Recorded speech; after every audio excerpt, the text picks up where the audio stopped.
Olá, meninas. Não fiquem tímidas. Amém. Eu vou fazer uma oração. Amém, irmã. Vamos lá. Senhor, obrigada, Deus, por este Obrigado, dia, Jesus. por este momento, Louvamos, Senhor. Senhor. Graças te damos, ó Pai, por tudo que Amém, tu tens Jesus. feito na nossa vida, tu tens Bendito é nos o teu nome. guardado, tu tens nos protegido, Senhor. Pai, nós te damos graça, Pai, por mais esse momento, Senhor, que nós Amém, estamos Jesus. aqui reunidos para ouvir de ti, Senhor, ouvir a tua palavra, Amém, aprender, Pai, cada vez mais de ti, nossos Senhor. ouvidos. E eu te peço, ó Deus, que tu capacite cada vez mais o teu filho, pastor Amém, Marcelo, Jesus. Senhor, dando a ele mais Amém. sabedoria, Pai, para Amém, Jesus. transmitir, Senhor, aquilo que vem de ti, Pai, que vem Amém, do alto, que Jesus. vem do teu trono, Senhor, para nossas vidas, Pai, para que nós possamos aprender cada vez mais, Senhor, e nos alimentar da tua palavra, Pai. Nós te Amém, Pai. agradecemos neste momento, Senhor, para a tua glória. Amém. Amém, amém, amém. Então, a aula passada, né, queridas, a gente viu, até a gente andou um pouquinho mais, ia terminar no 19, né, e aí fui até o 21, que a gente falou de sujeitem-se uns aos outros, né, no temor de Cristo, que é uma evidência de estar cheio do Espírito, a sujeição mútua, né? Alguém que é cheio do Espírito se sujeita à vida da igreja, né? Então, a evidência de andar constantemente cheio do Espírito é essa sujeição, né? Então, a gente busca essa plenitude do Espírito vivendo em comunidade, essa sujeição, né, aos irmãos, né? E é a chave do crescimento na vida cristã, né? E aí a gente vai voltar nesse 21 para a gente continuar. E eu queria, antes da gente começar com o texto de Efésios, que a gente vê que o que Paulo vem falando na carta de Efésios, ele também fala em outras cartas, lá em Colossenses, ele enfatiza a mesma coisa, dizendo assim que tudo que é possível para nós, né, como igreja, experimentar de Deus está em Cristo. Tudo. A gente vai ter a plenitude de Deus está em Cristo. Então, eu queria que a gente abrisse Colossenses 1:19. E se alguém puder ler.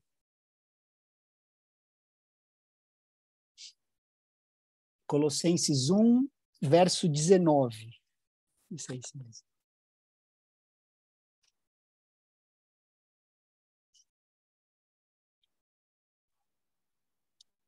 Posso ler? Amém.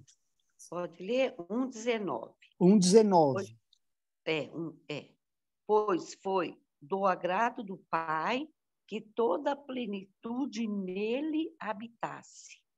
Continua? Então, não pode. Se quiser ler o 15, sobe um pouquinho, Tá. irmã, e lê o 15 também. Tá.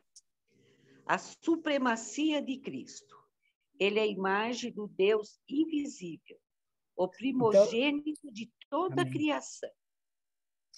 Então, assim, não, só esses dois, só para a gente ver que, tanto nessa carta como em Colossenses, né, Deus deixa bem claro, né, que Deus achou por bem, né, que nele residisse, né, habitasse toda a plenitude de Deus, né, irmã Leu, que é a imagem do Deus invisível. Então, Jesus Cristo, ele é a plenitude de Deus. Não dá para a gente ter a plenitude de Deus se não for através de Jesus Cristo, né? Então, Jesus Cristo é o mistério que Deus revelou para nós, né? E nesse capítulo 3 de Efésios, Paulo fala do mistério de Cristo, né?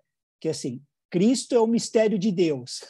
E no capítulo 3, Paulo fala do mistério de Cristo, que é Cristo revelando a sua igreja. Então, a igreja é o mistério que Jesus revelou ao mundo. Se a gente abrir Efésios 1:23, a gente vai ler que a qual está falando da igreja, né?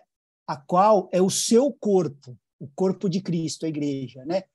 A plenitude daquele que a tudo enche em todas as coisas, né? Essa palavra aqui é o pleroma, né? É o todo, é a consumação. Então, tudo aquilo que está em Cristo, igreja, né, deveria estar na igreja, em nós, né? Tudo aquilo que o mundo pode sentir, tocar, experimentar de Cristo deveria estar em nós, igreja, né? Por isso que ele fala assim, ó, a plenitude daquele que tudo enche em todas as coisas, né? Então, isso aqui, Paulo está falando na segunda maior cidade daquela época, né? Só perdia para Roma, Éfeso, né? Tinha mais de 250 mil habitantes naquela época, era muito grande, né?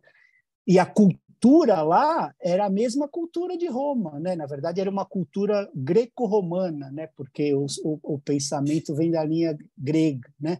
Então, essa mesma mentalidade que hoje nos assola, né? Essa mente grega, é o que Paulo está combatendo nessa carta, né? Ele está dizendo que, assim, se vocês não se adequarem, né, na maneira de pensar, de falar e de viver, vocês não vão conseguir transmitir a nova natureza, né? Vocês são tudo que Cristo tem para esse povo. A mensagem é essa. Como que vocês vão revelar Cristo? Vocês são a igreja. Então, essa era a ênfase de Paulo, né? Então, hoje, somos nós aqui, turma, né? Então, através do nosso modo de pensar, de falar e de viver, é que a gente vai mostrar para o mundo a plenitude de Cristo. Então, não é só com a nossa pregação, né? É o nosso modo de pensar, de falar e de viver, que vai mostrar para o mundo, né, a plenitude de Cristo. É o que ele está falando aqui, né? Vocês lembram?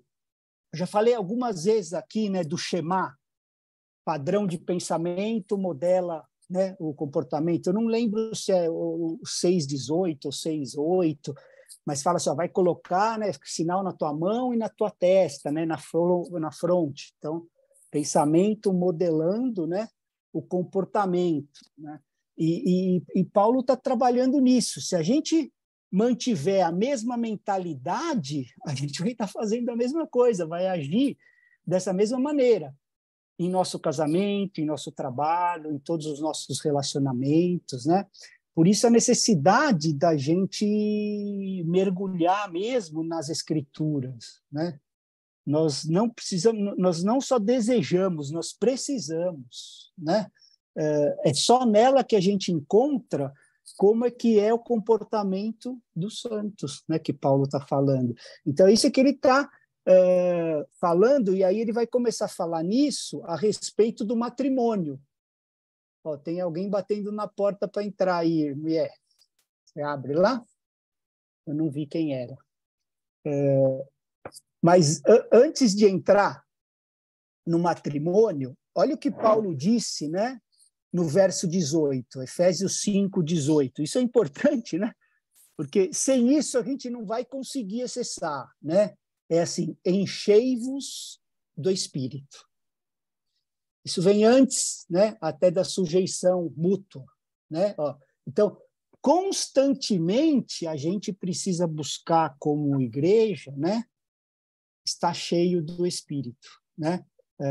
E aí, tudo que a gente vai ver do 21 em diante sai desse pressuposto de estar cheio do Espírito. Então, assim, que a gente vive essas coisas que Paulo está dizendo só se a gente se esvaziar para se encher do Espírito. Senão a gente não vai, na nossa força, nós não viveremos essas coisas que ele está falando, né?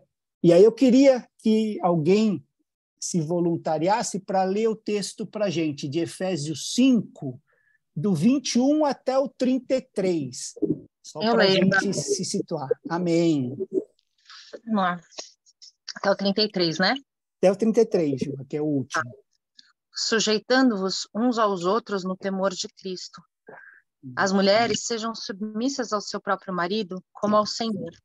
Porque o marido é o cabeça da mulher, como também Cristo é o cabeça da igreja, sendo esse mesmo o salvador do corpo. Como, porém, a igreja está sujeita a Cristo, assim também as mulheres sejam em tudo submissas ao seu marido. Maridos, amai vossa mulher, como também Cristo amou a igreja e a si mesmo se entregou por ela, para que a santificasse, tendo-a purificado por meio da lavagem de água pela palavra, para apresentar a si mesmo a igreja gloriosa, sem mácula nem ruga, nem coisa semelhante, porém santa e sem defeito. Assim também os maridos devem amar a sua mulher como ao próprio corpo. Quem ama a esposa, a si mesmo se ama, porque ninguém jamais odiou a própria carne. Antes a alimenta e dela cuida, como também Cristo o faz com a igreja, porque somos membros do seu corpo. Eis porque deixará o homem a seu pai e a sua mãe, e se unirá à sua mulher, e se tornarão os dois uma só carne. Grande é esse mistério, mas eu me refiro a Cristo e à igreja. Não obstante, vós, cada um de per si, também ame a própria esposa como a si mesmo, e a esposa respeite o marido. Esse texto é muito rico, né? Então a gente tem que buscar, como a gente viu lá, continuamente estar pleno do Espírito, né? Então a nossa vida em comunidade é a sujeição mútua, sempre, né? E quanto mais cheio a gente tiver, igreja, ou melhor, mais esvaziada a gente da nossa vontade, mais sensibilidade a gente vai ter de renunciar ao nosso orgulho, à nossa obstinação para servir os outros, né, com humildade, principalmente dentro da nossa casa. Então, quando Paulo está se referindo a casamento aqui, ele não está falando de duas pessoas carentes que querem resolver isso no casamento. Não é isso. Você já entrou pela porta do fundo, né? Ele está pressupondo que essas pessoas já estão vestidas adequadamente, né? Enquanto a gente viu nas aulas passadas, né? Das vestes adequadas, né? Ou seja, as questões individuais já foram resolvidas, né? Eu sempre uso esse jargão, né?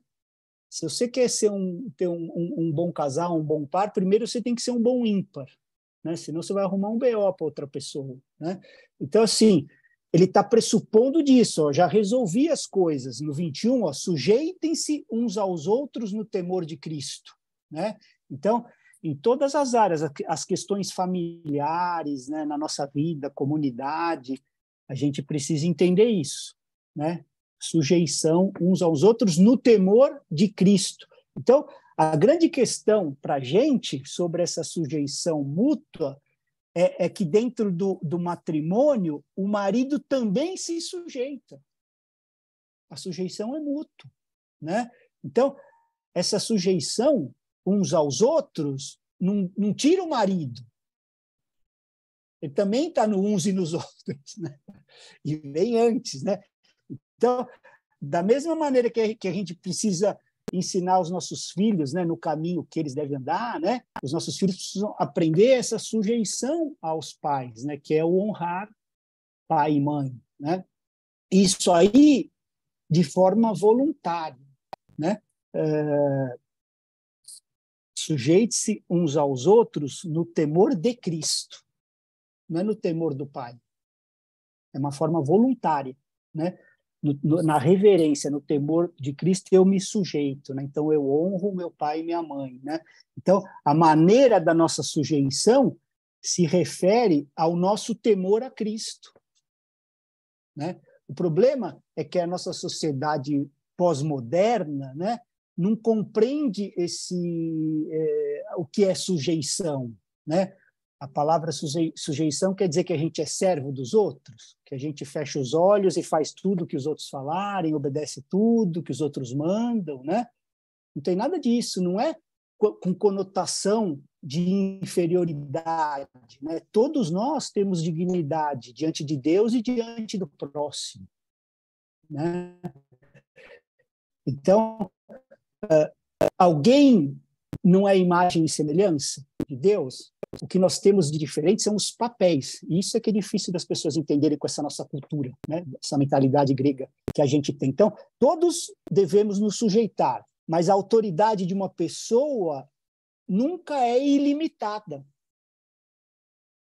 De ninguém, né? Ela nunca pode ser usada de maneira egoísta, abusiva, né? A gente não pode exercer autoridade visando interesse próprio, interesse pessoal, né? Em todas as áreas, né? Aqui eu estou falando de casamento, mas é em nossa família, nossa comunidade, no nosso trabalho, onde a gente está inserido, né? A nossa autoridade é sempre para o benefício do outro, senão ela é tirania, né? A Ju também costuma sempre falar isso, e foi a liderança que Jesus trouxe, né? O líder que serve, né? O líder que serve. O problema é que muitas vezes a gente fica cansado, né? Assim, machucado por pessoas que abusam desse poder, exercendo de maneira errada, né? Em qualquer área isso inclusive dentro do casamento, seja marido com a mulher, seja fora o chefe, o funcionário, o líder da igreja, né? A gente nunca pode exercer autoridade de forma abusiva, né? Pelo empoderamento que o cargo nos dá, né? Ou pela posição que a gente tem. A gente nunca pode, né? Toda autoridade humana, como eu falei, ela é limitada. A única autoridade ilimitada e soberana em nossa vida é Senhor Jesus Cristo. Então, isso a gente tem que ter clareza, né? É interessante que os apóstolos estavam pregando, né? Lá em Atos 5. E aí os líderes religiosos falaram para eles pararem de pregar, que não podia pregar em nome de Cristo. O que vocês estão fazendo aí? Não pode, né? Eram os líderes religiosos daquela época, né? A resposta deles é Atos 5, 29. Quem pode ler?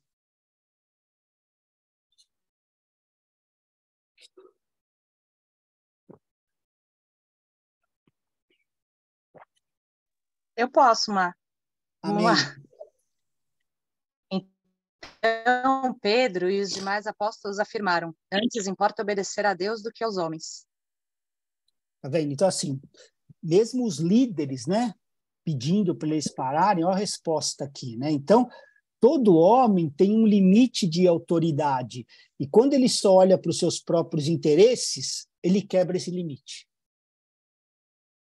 Então, aí a pessoa se torna autoritária, não está mais na autoridade. A autoridade vem do autor, né?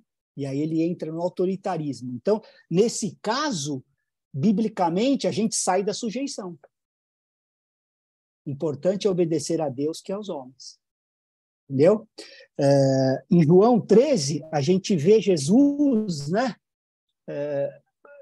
Como é que ficou essa imagem, né? Ele estava inferiorizado, ele lavando os pés dos seus discípulos, mas ele estava assim redefinindo o modelo da autoridade, né? A Bíblia é perfeita. Então, a mentalidade deles, né, do mundo grego-romano, era se baseava em que a autoridade é exercer o poder e o domínio oprimindo o povo.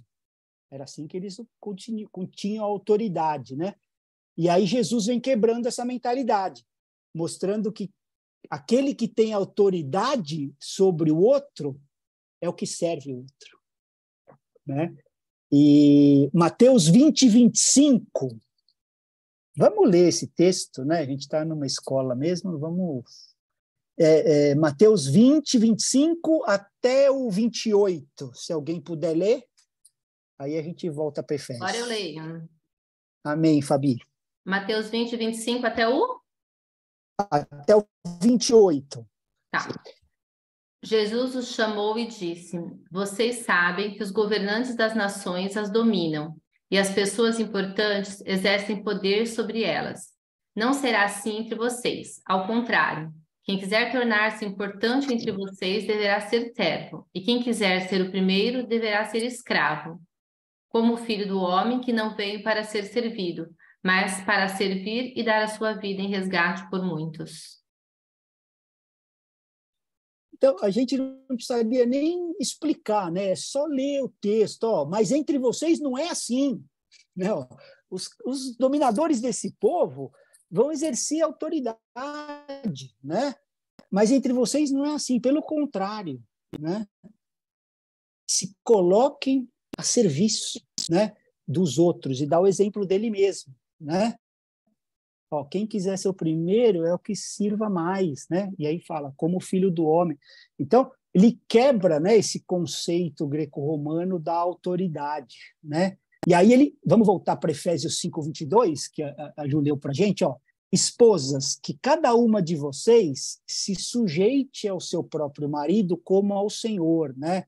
Essa palavra da sujeição, né, o potasso, ela tem o contexto assim de até militar, né? De tipo assim, eu estou organizando aqui, né? Uma atitude voluntária, né? Então assim, se a gente parar para pensar, pensa no exército, né? A partir do momento que eu entrei, que eu estou servindo o exército, acabou minha agenda, né? Ou eu faço o que eu quero, eu acordo a hora que eu quero, você escolhe o que vai vestir, o que vai comer, vai escolher a hora de acordar. Então, ele traz para esse termo, né? Sujeitem-se, né, uns aos outros no temor de Cristo. E aí, esposas, que cada uma de vocês se sujeite a seu próprio marido como ao Senhor. Então, Paulo está dizendo para a gente fazer parte de um todo. Ó, a Adri está falando que está cortando o som. Está cortando? Tá. Eita. Então é a internet mesmo, amor, não é o fone. Eu estava usando outro, isso aqui é com fio e mesmo assim, que ruim. Bom, se ficar inteligível aí, vocês falam, a gente volta, né? Então, assim, Paulo está dizendo, né, usando esse termo da sujeição, da gente fazer parte desse todo, né? Então, a gente entrega a nossa vida nas mãos do Senhor, né, como o cabeça. E aí a gente perde a nossa independência, né? Por Cristo, mas em relação com o nosso cônjuge, né? Por uma relação pelo nosso cônjuge, né? Nós não perdemos, abrimos mão da nossa independência.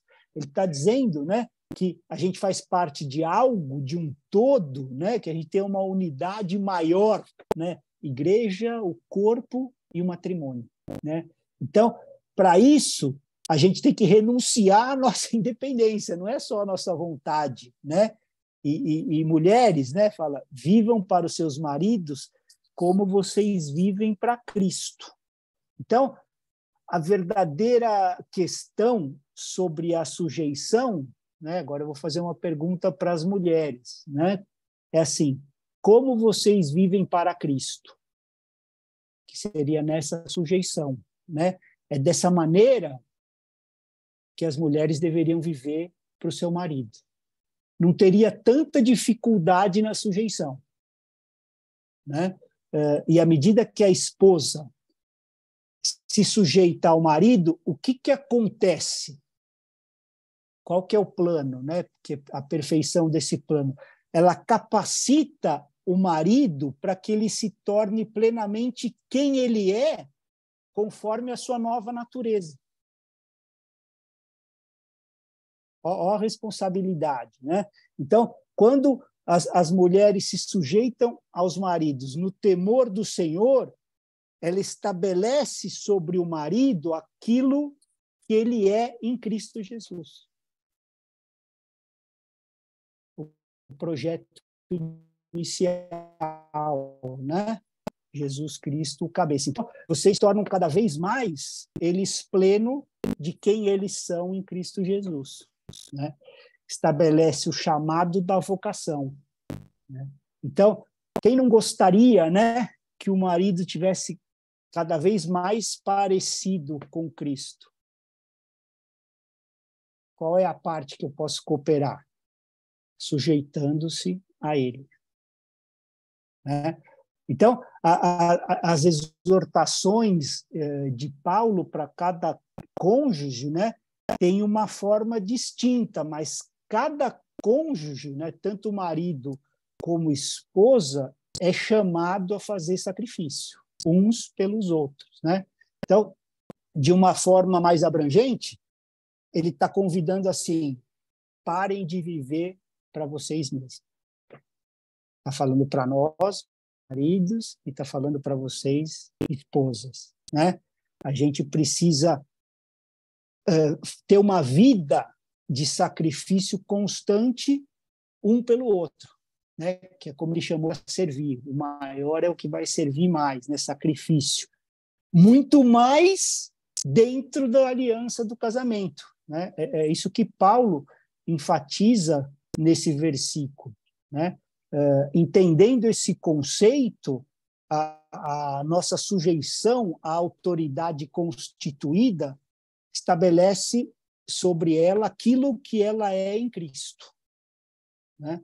Na sua nova natureza. Por isso que eu falei, né? Não estamos falando de pessoas carentes querendo resolver o BO no casamento, né? Estamos falando assim, pessoas cheias do Espírito no 18. Então, sendo assim, ele vai tratar como Cristo tratou a igreja, o marido, né? Amando e se entregando, sujeição de novo, né? Por ela. Então, você se sacrifica se sujeitando e ele se sacrifica te amando. E eu não estou dizendo, né, igreja, desse amor eros romântico. Isso aí está longe de sacrifício, né? Estou falando no dia a dia, né? São 5 palavras, né?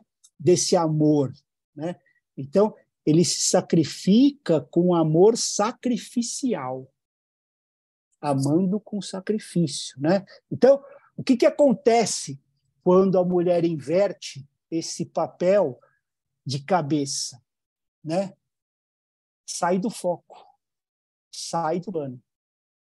Então, assim, ela está conduzindo, porque uma série de razões, né, que a gente não vai entrar no mérito porque tem um monte de razões, mas ela está levando para uma visão turva, que não é a original, né? E ela precisaria de ter clareza nessa visão. E esse colírio aí chama o cabeça no lugar que ele deveria estar, né? Colocar o marido, né? Se sujeitar para que ele esteja no lugar onde ele deveria estar. Então, assim, não adianta a gente reclamar, a gente precisa edificar, ajudar ele a eles estarem onde deveriam estar, né? Orar por eles, se sujeitar para que ele compreenda quem ele é em Cristo, qual é o papel dele. Por isso é que os casamentos de hoje são como a gente está vendo aí, parece trem fora do trilho, né? Ou a gente está vendo casamento saudável nessa cultura que a gente vive aqui, né? Até no nosso meio, né, igreja? Vamos fazer o meia-culpa aqui de cristão, né? E aí ele vai no 23. Vamos ler, então, o Efésios 5, 23 e 24. Se alguém puder ler.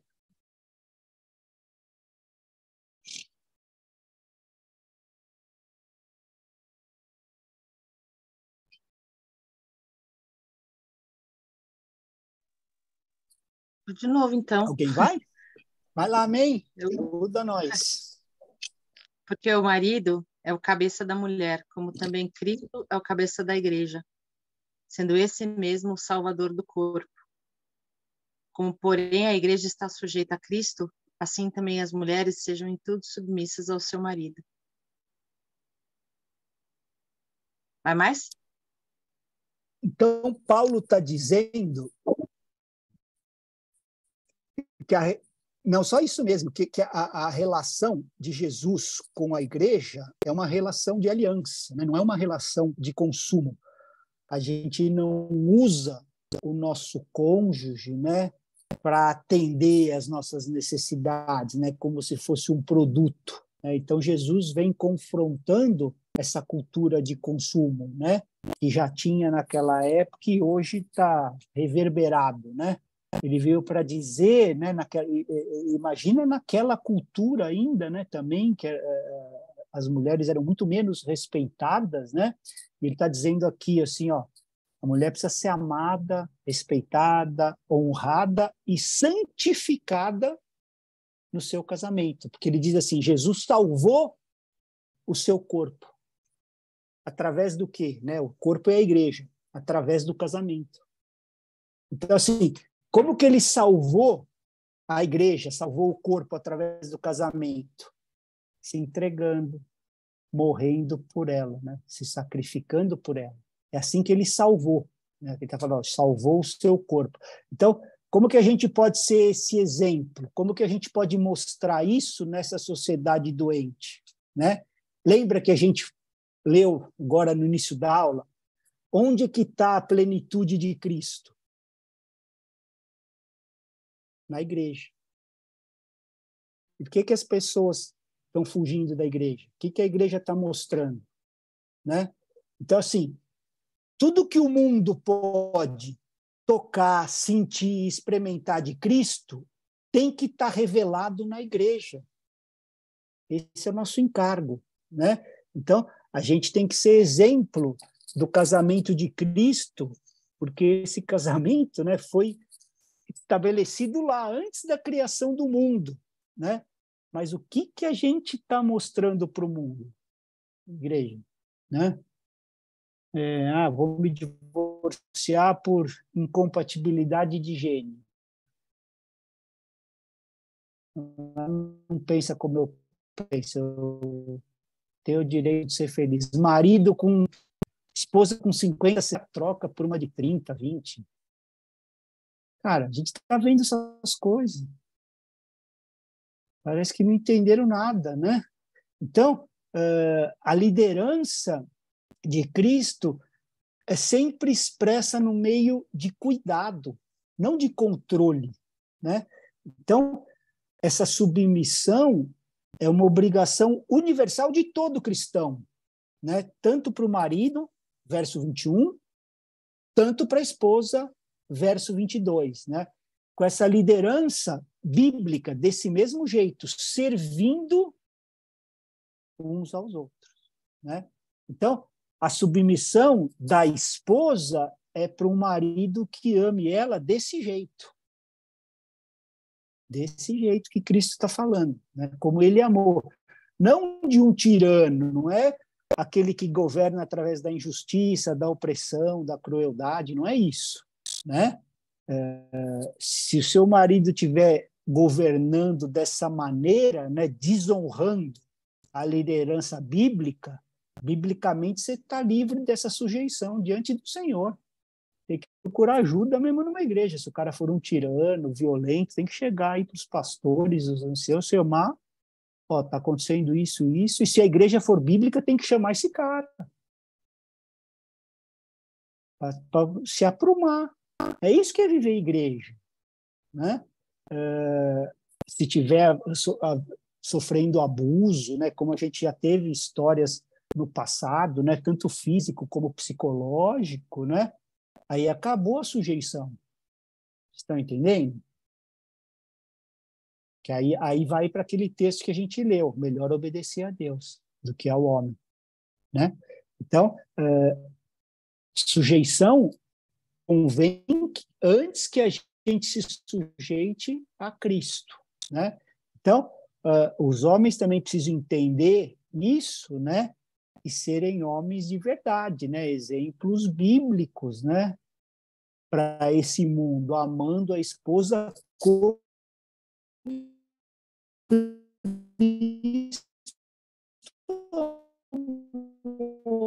a igreja. Não é por causa disso. Os papéis estão totalmente deturpados, né? E a gente precisa retomar isso dentro e fora da igreja, né? A gente ainda tem, estamos em tempo, né? Temos oportunidade. Hoje um conhecido nosso perdeu a oportunidade, mas nós não, né? De se reconciliar, de voltar ao caminho, né? De se arrepender e voltar, né? Assim como Jesus está limpando as manchas, né, as rugas da sua igreja, nós, como maridos, precisamos estar limpando as manchas e as rugas das nossas esposas. Do mesmo jeito, né? Efésios 5, 25. Maridos, amai vossa mulher, como também Cristo amou a igreja, e a si mesmo se entregou por ela. Então, é esse tipo de amor sacrificial, né? Nada abaixo disso. Não é o amor eros, né? Esse todo mundo espera, né? é o amor sacrificial, de entrega, né? E quando a sujeição de ambos dessa maneira, que governo está estabelecido naquele lar? O governo de Deus. E a sociedade é resultado do que a gente vive nos nossos lares. Entendeu? Lembra quando Jesus falou, se não chegar naquela casa, não quiserem vocês, sai daquela casa e daquela cidade. Porque a cidade é o resultado do que estão vivendo dentro das casas. Então, quando a sujeição de ambos, se estabelece o governo de Deus, né? 1 Coríntios 11:3, se alguém puder ler. Eu leio, vai, porque só a Ju que está lendo, tadinho. Amém. Vamos participar, meninas. Quero, porém, que saibam que Cristo é o cabeça de todo homem, e o homem é o cabeça da mulher, e Deus é o cabeça de Cristo. Simples então, assim. Simples assim, o marido deve amar sua esposa como Cristo amou a igreja, morrendo por ela, ou seja, um amor sacrificial, né? Numa tradução mais inteligível, é assim, nós estamos fazendo tudo aquilo que nós podemos por nossas esposas, ou assim, estamos dando 100%, nos dando inteiramente para nossas esposas, porque Paulo está falando sobre relação matrimonial aqui. É para nós, né, maridos, e para vocês, esposas, né? Amem suas esposas com o modelo de Cristo. O modelo está claro. Então, a gente tem que ser intencional em seguir. A gente tem que amar e trazer isso em vários aspectos práticos mesmos e rotineiros no nosso dia a dia, né? Não achar que isso está falando de autoritarismo, de governo pela força, eu que mando. Como Jesus, né? A gente precisa seguir essa exortação, porque o modelo é claro, ó, amem suas esposas como Cristo amou a igreja. E a si mesmo se entregou. Então, assim, essa entrega significa renúncia a nós mesmos, né? Jesus não viveu para ele mesmo em nenhum momento da vida dele aqui na Terra. Nenhum momento. Se a gente entende que ele é exemplo para nós, como que a gente vai viver dentro do nosso matrimônio, né? Se a gente tem que buscar esse caráter íntegro de sacrifício para a gente servir as nossas esposas em amor sacrificial, né? É que assim, o mundo bota tanta pressão, né, com tantas demandas, necessidades, que cada vez vai criando mais, né? Que aí o que acontece? Você vai ficando mais tempo fora para atender as demandas. O que era 8, é 10, é 12, é 14 horas, né? E aí onde está esse sacrifício por ela, né? Ou por ele? Então, o sacrifício é só a provisão financeira? Então, Jesus estabeleceu, primeiro é o dinheiro, né? Botou nessa ordem. Essa é a vida conjugal que ele veio ensinar, né? Aí a gente está sabendo se a nossa esposa está bem? A gente está tendo tempo com ela? Tem aquelas conversinhas de tempo de qualidade. Falando tempo mesmo, não é de qualidade, não é tempo. Mesmo ruim, você está lá. Está tendo, né? Porque, biblicamente, é assim que nós salvamos e purificamos as nossas esposas. É só vocês meditarem no texto quando a gente terminar aqui, né? A gente vai prestar contas ao Senhor pela nossa esposa e pela nossa família. Eu sei que eu estou sozinho como homem aí, mas aquele que estiver vendo, se prepara, meu irmão. Vamos prestar contas, né? Aí quanto que a gente está se dedicando? Se a gente for sincero, a gente está trabalhando pela nossa esposa ou por dinheiro? Né? A Bíblia fala assim, Jesus falou isso, né? Nem só de pão viverá o homem, mas de toda a palavra que procede, né? Eu anotei uma citação do John Stott, né? E eu vou ler aqui para vocês. Ele fala assim, ó. Peraí que a Ju levantou a mão. Desculpa, Ju, não vi. Imagina. Não, é só para quando você lê o 1 Coríntios 11:3, eu nunca tinha olhado para o original da palavra cabeça, e eu achei interessante aqui uma definição que faz a gente pensar de um jeito legal, assim. Como a perda da cabeça destrói a vida, essa palavra é usada em frases relacionadas com a pena capital e extrema, que era a perda da cabeça, né? Uau. Eu achei super interessante isso. Caramba, bem forte mesmo. Então, quando o marido, essa frase do Stott fala assim, ó, quando o marido ama a esposa, significa perder-se para que a esposa possa se encontrar.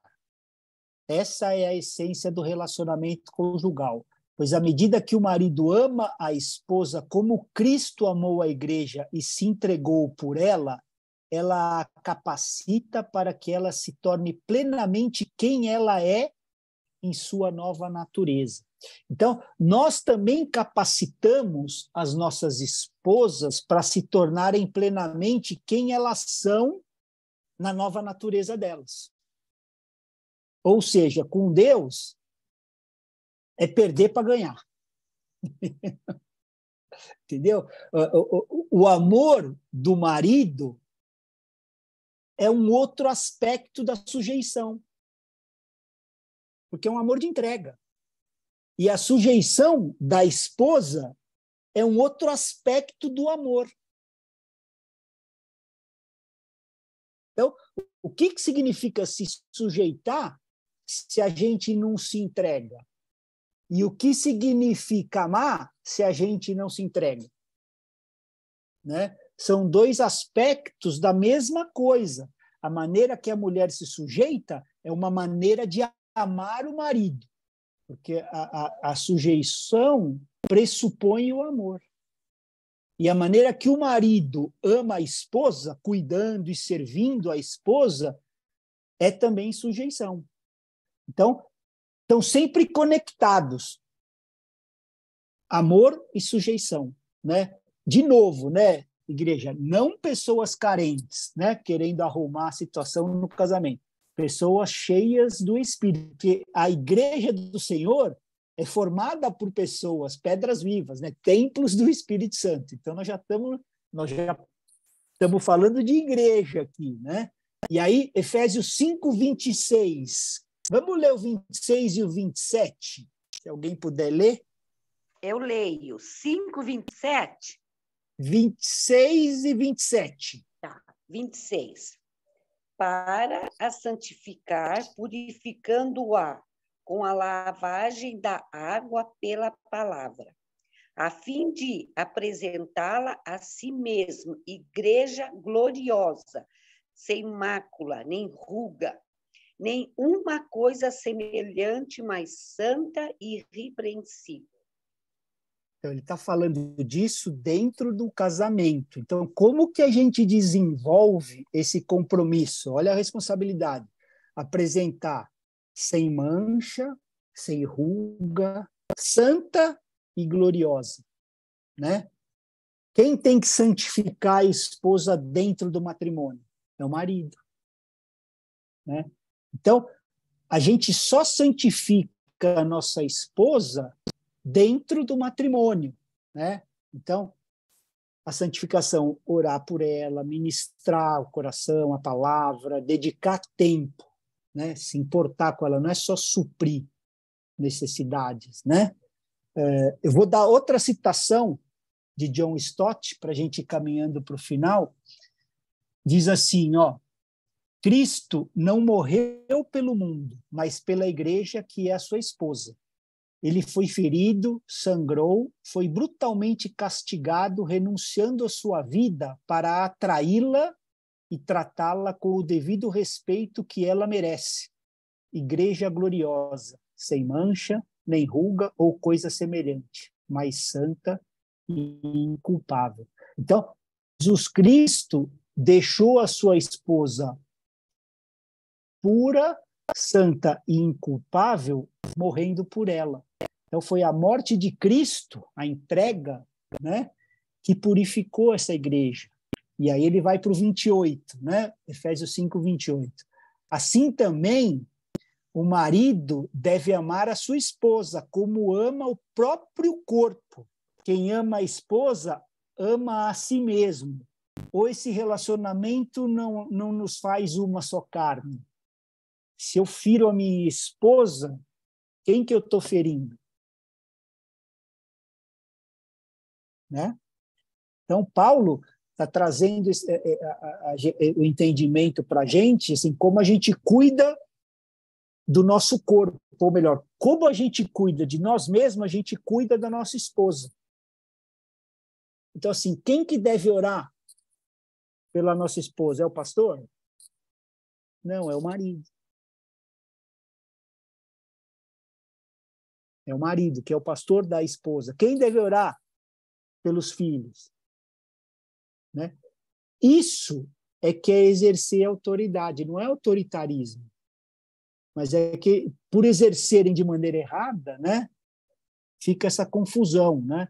Então, é estabelecido o sacerdócio, a autoridade, através disso. Né? Então, não basta para nós cuidarmos da vida física, né? Provisão. A gente tem que cuidar da vida emocional e espiritual também. Né? Como se a gente estivesse cuidando de nós mesmos, é o que Paulo está dizendo. Né? Aí a gente fala, se a gente não está conseguindo pastorear dentro da nossa casa, vamos pastorear fora? Né? Ou vocês acham que não vamos prestar contas da nossa família? Tem um texto aí que eu não queria nem citar, mas o Senhor quis matar Moisés, porque não estava cumprindo um papel de pai. Né? Então, assim, se a gente não é exemplo de Cristo em casa, nós não vamos santificar nossa esposa. É simples assim também. Vamos para o 29? Quem pode ler o 29? Vou ler. Leio. 29. Amém. Além do mais, ninguém jamais odiou o seu próprio corpo. Antes o alimenta e dele cuida, como também Cristo faz com a igreja. Vai no 30 também, Fabi, por favor. Pois somos membros do seu corpo. Então, é tipo assim, cara, mulher gosta de falar, eu sei aqui em casa como é. Então, cara, eu tenho que ser um bom ouvinte. Eu tenho que ser um bom ouvinte. Porque ela gosta de falar. E ela fala. E é verdade, eu tenho que ser um bom ouvinte. Então, a gente tem que alimentar, cuidar, né? Quando ele usa esse termo aqui, alimenta, né? Alimenta e cuida, esse ectret, né? Que a Ju pode ver aí, é o alimentar até chegar à maturidade. É o educar, o nutrir, né? E o cuidar é aquele manter aquecida, né? Manter quentinho, com aquela ternura, com aquele carinho, né? Então, aqui é atender às necessidades fisiológicas, físicas, né? Precisa botar a legenda, e emocionais da esposa, né? A gente não pode estar casado vivendo como solteiro, com mente de solteiro, só pensando nas minhas coisas. Né? Eu tenho, como um amor sacrificial, atender às necessidades fisiológicas, físicas e emocionais. Então, se eu cheguei cansado, o cansaço fica lá fora. Porque agora eu tenho um sacrifício de cuidar emocionalmente da minha esposa. Entendeu? Então, esse é o exemplo da união de Cristo com a igreja, né? De entrega. Stott disse assim, ó, ele nos incorporou, está falando de Cristo, a si mesmo, fez-no parte de si mesmo em uma união profunda e indissolúvel. Ou seja, não dá para separar de Cristo.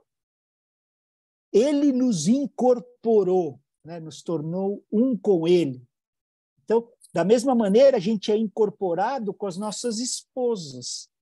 Não dá para desconectar delas, a gente é um com elas, né?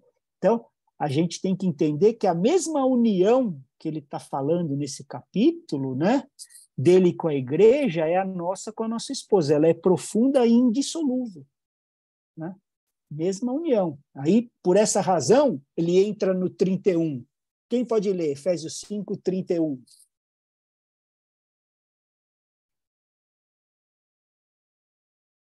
Vou ler agora. Amém. Cadê o 31 que eu não estou achando? Achei. Achou?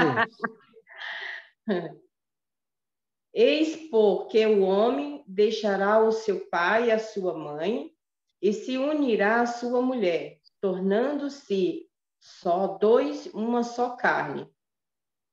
A gente conhece bem esse texto porque ele volta a citar Gênesis 2, né, o 2:24, né? Por isso, deixa pai e mãe, se une a sua mulher e torna os dois uma só carne. Ele estabeleceu isso lá no jardim.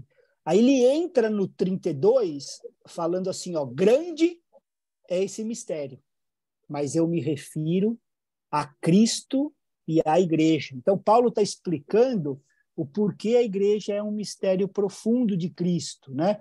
Então, ele volta lá no capítulo 2 e explica com a vida de Adão. Então, o que aconteceu, né? Tirou, né, a esposa da onde? Do lado, né, da câmara, da costela, né, do mesmo DNA, e formou a mulher, né?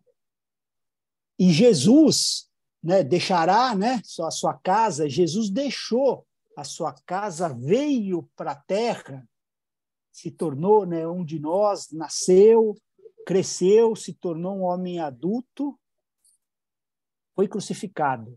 E do seu lado, né, o lado direito foi aberto, e 3 dias depois ele ressuscita, e aí ele tem uma esposa.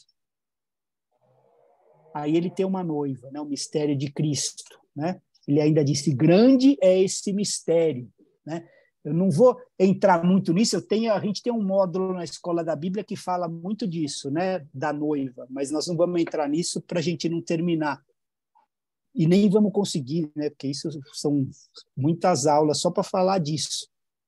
Mas, ó, Efésios 3, 4 ao 6, só para a gente voltar no mistério, para não ficarem muito achando que é xalamanaia, está esclarecido já o mistério. Vamos, Efésios 3, de 4 a 6, quem pode ler? Efésios 3? 3, de 4 a 6. 3, 4. Posso ler? Pode, por favor. Isso é o mistério que me foi manifestado pela revelação, como acima, em poucas palavras, vos escrevi.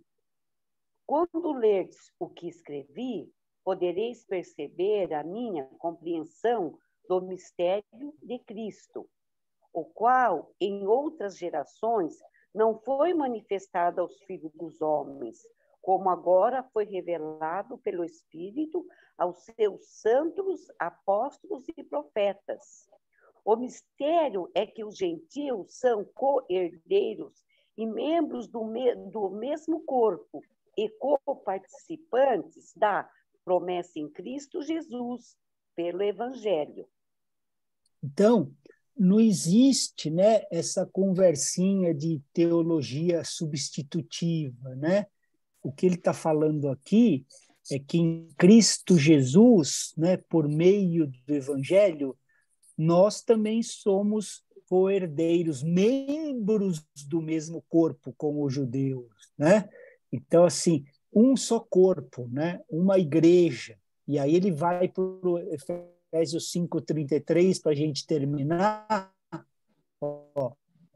No entanto, também, quanto a vocês, que cada um ame a sua própria esposa como a si mesmo, e que a esposa respeite o seu marido, né? Então, vocês lembram que no começo do capítulo, falando de amor e submissão, e ele termina o capítulo com amor e respeito, né? Então, e é interessante que todas as promessas, né, de Cristo se cumpriram e se cumprirão. E essa a gente vê o cumprimento, né, em Apocalipse 19:7. Se alguém puder ler para a gente, é o cumprimento disso, né? Pode ler? Apocalipse 19:7? 19:7, por favor. Regozijemo-nos, vamos alegrar-nos e dar-lhe glória, pois chegou a hora do casamento do Cordeiro e a sua noiva já se aprontou. Glória a Deus. Então, assim, Jesus está preparando, né, edificando essa igreja hoje. Vai haver um casamento. E essa promessa foi cumprida nesse texto que a Fabi leu, né? E a noiva já se preparou. Já se preparou, né? Que a gente esteja lá, né? Porque todas as promessas, né, ele cumpriu. E essa também ele vai cumprir, né? O casamento. E está falando que quando chegou a hora, a noiva estava preparada. Que estejamos lá, esse é o nosso papel, né? Estarmos preparados, né? Para esse casamento. E aí, a semana que vem, se Deus, é a 18ª aula aí de Efésios, mas eu acho que a gente consegue fazer em uma ou duas. Não passa de 20, vai. Para a gente terminar. Amém?